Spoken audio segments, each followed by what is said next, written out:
Pomemben poudarek je na skladnem in enakomernem razvoju v regiji.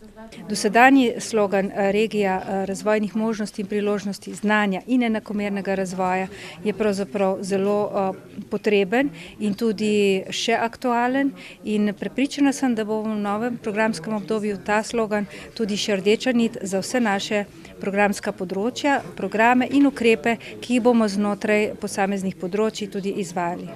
Ključnega pomena v novem programskem obdobju bodo prometnice, izpostavlja predsednik Sveta jugovzhodne regije. Se pravi, tretja razvojna os bo tista, ki bo v naslednjem obdobju prav gotovo aktualna, in tudi zavzemal se bom za to, da to dejansko se realizira.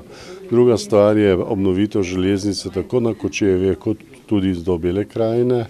Poleg infrastrukture pa je pomemben tudi gospodarski razvoj v regiji, dodaja. Na državni ravni sicer ta čas pripravljajo osnove za črpanje evropskih sredstev v obdobju od 2014 do 2020. Evropska komisija je določila 11 prioritet, Slovenija pa bo v ospredje postavila 3 ali 4.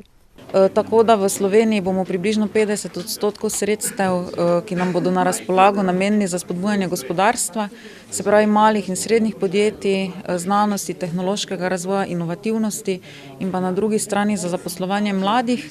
Konkretnejše vsebinske usmeritve Evropske komisije pričakujejo v prihodnjih tednih. V kratkem pa naj bi bil znan tudi okvir sredstev, ki ga lahko pričakuje Slovenija.